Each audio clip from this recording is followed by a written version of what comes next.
Imagine you're playing as black. Your opponent just pushed the pawn. They're trying to get a queen with one of these pawns here, and you only have 14 seconds on your clock to make a decision of how you're gonna stop these pawns using just your knight and your rook. Now, these of course are powerful pieces, but the pawns are advanced. They are connected, and white has the support of the king. It's not so simple. I just found myself in this position a few moments ago playing a speed chess game, and I'm going to show you how we ended up in this wild position, and then we're going to see how the game finished out. But if you'd like to pause and think through it yourself a little bit, just keep in mind you only have 14 seconds on the clock. All right, let's go ahead and jump back to the beginning of the game, and I want to show you how we ended up here. So it was d4, and I played the move b5. Now, for those of you who have been watching the rating climb, you'll know that this is an opening that I've been experimenting with. It's called a Polish defense, and it's a nice unorthodox response to d4. And I've been having some pretty good success with it, even at the higher levels here. You can see I'm playing it against the 2200, and I didn't really have any problems with the opening in this game. And so definitely check this out if you're looking for a response to d4 to surprise your opponents. Okay, so bishop to b7, and already we have this interesting moment where both pawns are under attack and not defended. So white decides to go ahead and trade them. And what I like about this is that I actually get one of those center pawns right away. And I get a kind of a grip on the e4 square, which I do like. So let's see what happens here. Knight to c3, bishop b4. And here I decided to trade my bishop for the knight. Again, kind of keeping in mind that idea of I want to keep a grip on this e4 square. A lot of times if you can keep control over one of these four central squares, particularly one on your opponent's side of the board, that's usually a pretty good idea. And so capturing the knight is going to give me the ability to do that. All right, so I castled, and I played the move c5. Now, if you'll notice, this pawn is not defended, and if white wanted to, they could simply capture it. However, most of the time, if you end up with tripled pawns, that's not a good thing. And so even though I would temporarily lose a pawn, that's okay after I play queen c7, queen a5, or knight a6. I'm going to be able to get my pawn back. And after I do that, there's still going to be two double isolated pawns that I could probably attack very easily. And so I was very happy if white was going to capture my pawn here on c5. They did not take it, and they played bishop g5 instead, which I think is a better move. I decided to go ahead and trade and bring the queen out to a5. And notice what I'm doing. I'm putting pressure on these bishops with my queen so that the queen has to kind of defend, the knight has to defend, trying to open up some tactical ideas for myself, like maybe taking this knight to remove a defender of the bishop, something like that. Of course, I have to keep an eye on my rook, but I'm just sort of setting that up. So white decides to go ahead and trade to remove that bishop as a risk, which I think was a smart decision. Does open up my king a little bit, but I was actually thinking of maybe trying to use this file to attack white's king. All right, so here white decided to retreat, and I played f5. My idea was that I just wanted to keep control over that square, and even if I had to recapture this way and then defend it with a pawn, I would get this kind of nice pawn chain structure with an annoying pawn here on e4, which I thought was going to be pretty good for me.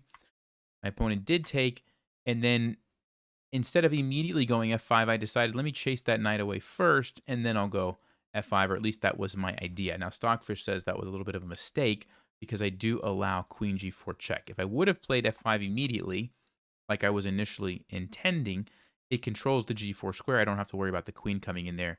And Stockfish says this is actually a little bit better, and I can probably follow up with d6 if I want to chase the knight away in the future like that.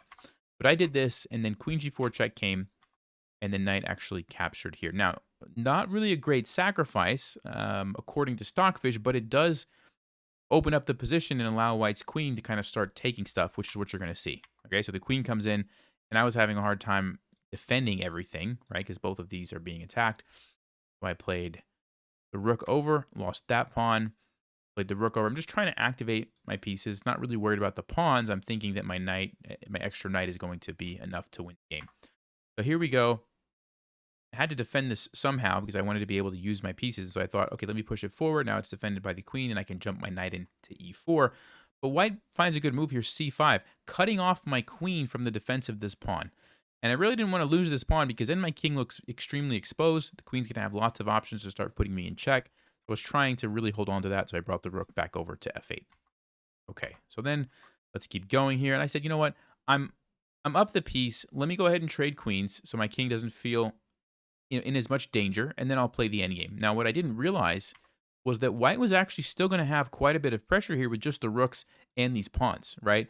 So there's this, and then also these are connected past pawns, so I do have to be careful. There's a rook behind them. Whenever there's rooks behind protected past pawns, you have to be really careful because if those pawns start pushing down the board, you could very easily find yourself in a losing position, right? And that's kind of, you can look at the eval bar there. I don't really have much of an advantage, if anything, according to Stockfish.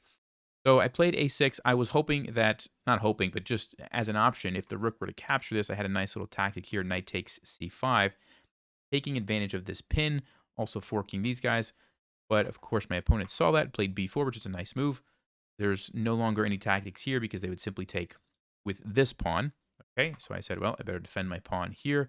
And what you'll notice is that I've been playing some very defensive moves here, which sometimes happens in speed chess when you're not really sure what else to do. You just start defending, and that can be very dangerous. As you see that eval bar there, white is now going to start pushing these down, and it's very, very dangerous for me. So d5, brought the rook over. I'm trying to kind of blockade these pawns as best I can, and now I decided it was time to use my king. Okay, the rook comes in. Here, I got into big, big trouble. And even though the queens are off the board, two rooks connected against a king can be very, very dangerous. And I knew that, but I underestimated exactly how powerful it was going to be. And here's why I underestimated. I thought that, okay, after they go here, I'm just going to move my knight. And if they put me in check, I'm just going to run away and I'll be okay. That's what I thought. But watch what actually happens. They attack my knight, allowed me to capture, and then they played a really great move. If you would like to pause, what do you think the move is here for white to win this game? Well, if you had a chance to look at that, there's actually two moves, but they played one of them, and it's the move f4. And what they have done now is create a mating net. So they've taken away these squares from my king, and they're threatening to simply come in here with the rook. Notice I'm already cut off from behind. This is defended. I can't do anything about that. And all my pieces are not in a position to stop this move, right? So I'm just going to get checkmate. Now, there's one chance. This is what I played, king to g6, trying as sort of a last-ditch effort to escape, to give myself a place to run to. They did put me in check.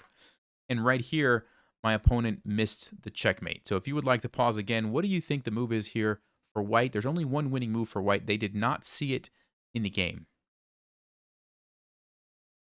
If you had a chance to look at that, the move is rook to g7. And this is important because it's cutting off my king so that I can't escape this way, like I was kind of showing you guys I was trying to do, run away this way.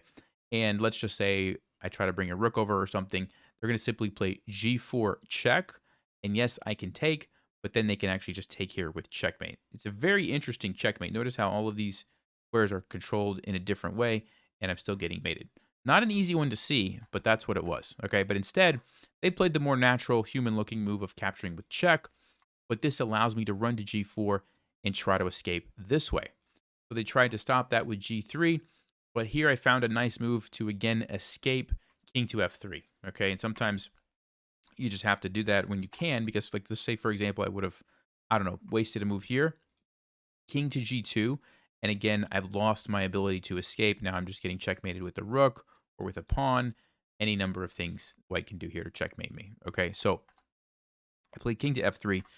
And still very dangerous position, right? This is checkmate immediately again if I don't stop it. Lucky for me, I have the move knight to d5, which does stop it, also attacks the rook. So white plays d7, trying to get tricky with the passed pawn here, and I decided to just take the pawn. If you would like to pause, what did I follow up with here now that I have a little bit of a problem here? You had a chance to look at that. The move is rook to c1 check, which is what I played. And the point is that white's king is stuck on the back rank, so they have to go back. And then after I trade, it forces the rook away from the support of the pawn here, and I have time to go over and grab it. Okay? So, at this point, I was feeling pretty good. I'm like, all right, I've captured, this pawn. Let me just save this pawn. Should be a relatively easy game, right? The only issue is that I'm a little bit lower on time. And white was doing a pretty good job of being annoying here. And they were able to grab this pawn on f5. And so now what we have are these three pawns. And I think you can see where this is going, right? So I was like, well, let me just push this as quick as I can, force white to sacrifice their rook, and then surely my rook and my knight can stop three pawns, right? It shouldn't be that difficult. At least that's what I thought. So here we go. Game goes on, pushing it down, trying not to use too much time. They decide to capture it, and we get this position. Now you can see Stockfish says, yes, this is a win for black, but exactly how do we stop these pawns? It's not so easy because my king is not in a great position. If my king was sitting like here, this would be super easy, right? Because the king is very good at stopping pawns. The knight and the rook, they can struggle a little bit, especially when the pawns are connected and supported by the king, right? So we get these sequence of moves here, and I was trying to play these quickly again because I'm getting low on time, right? Bringing my knight back. I'm just trying to get in front of the pawns somehow to slow them down, and then also trying to bring my king over as quickly as I can. But we end up with this position right here, which is what I asked you guys at the start of the video. What do you play? You have 14 seconds left on the clock. All right, well, if you had a chance to look at that, I decided to go with knight to f6. And there's a couple of winning moves here. This one, Stockfish says, is fine. But h6. And now you kind of have to find an idea here. And so if you'd like to pause, what should we do here playing as black? Well, if you had a chance to look at that, the idea is to come from behind with the rook. This is pretty common in rook ending. Sometimes you need to defend from the side, sometimes from the front, but a lot of times, more often than in the other cases, you need to defend from behind, okay? Not like that, like this. That's what I'm doing here. So I jump from behind, and white, of course, is still pushing, trying to create these threats of getting a queen. And again, I only had 13 seconds, and I'm getting a little bit scared because my initial reaction was, wait, can I just go here? But then I thought for a second that G7 actually was going to win for white, and I wasn't sure, and so I played this move. And then after the king went here, I was like, wait a minute, what's happening now? Because if I go check again, the king's coming up, and this didn't look good for me. I didn't want to allow that. So what do I do? What do I do? And luckily, I found the winning idea. If you'd like to pause, what should I play in this position? You had a chance to look at that. The move is king takes f5, allowing the queen. This is actually what happened in the game. And then there was a beautiful finish to the game. Rook takes g6, checkmate. I don't think I've ever seen this before in any of my chess games, or in anyone's chess game. A checkmate with the rook and a knight like this when white just promoted to a queen. That's absolutely fantastic, right? Looks like it maybe came from a composed puzzle or something. Absolutely brilliant stuff. Now, what's really interesting is that if white wanted to delay the game a little bit, they could have promoted here not to a queen, but to a knight.